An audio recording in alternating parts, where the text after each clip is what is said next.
ഇന്ന് നമ്മളിവിടെ ഉണ്ടാക്കാൻ പോകുന്നത് ഒരു സിമ്പിൾ മുട്ട റോസ്റ്റാണ്. അതിനായി നമ്മൾ ആദ്യം തന്നെ ഉള്ളിയും പച്ചമുളകും ഇഞ്ചി വെളുത്തുള്ളി തക്കാളി എന്നിവ കട്ട് ചെയ്ത് വെച്ചിട്ടുണ്ട്. അതിനുശേഷം ഒരു ചീനച്ചട്ടി അടുപ്പത്ത് വെച്ച് എണ്ണ ഒഴിച്ചു കൊടുക്കുക. എണ്ണ ചൂടായി വരുമ്പം കടുകിട്ട ശേഷം അതിലേക്ക് നമ്മൾ അരിഞ്ഞു വെച്ചിരിക്കുന്ന സവോളയും ഇഞ്ചി വെളുത്തുള്ളി പച്ചമുളക് എന്നിവ ഇട്ട് കൊടുക്കുന്നു. അത് ഇട്ട് കൊടുത്ത ശേഷം നന്നായി ഒന്ന് ഇളക്കി കൊടുക്കുക. അത് കഴിഞ്ഞ് അതിലേക്ക് വേണ്ടുന്ന ഒരു 1/2 ടീസ്പൂൺ ഉപ്പിട്ട് കൊടുക്കുക.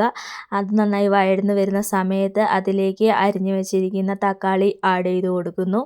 നന്നായി ഒന്ന് വഴറ്റിയെടുക്കുക. അതും എല്ലാം ഒന്ന് നന്നായി വഴന്ന് വരുമ്പോൾ മസാലകളായ മഞ്ഞൾപ്പൊടി, മുളക് പൊടി, ഗരം മസാല എന്നിവ പിന്നെ പെപ്പർ പൗഡർ എന്നിവ ആഡ് ചെയ്ത് കൊടുക്കുക. ഞാനിവിടെ 1/2 ടീസ്പൂൺ മഞ്ഞൾപ്പൊടി, 1.5 ടീസ്പൂൺ മുളക് പൊടി, 1 ടീസ്പൂൺ ഗരം മസാല, 1 ടീസ്പൂൺ കുരുമുളക് പൊടി എന്നിവയാണ് ഉപയോഗിച്ചിരിക്കുന്നത്.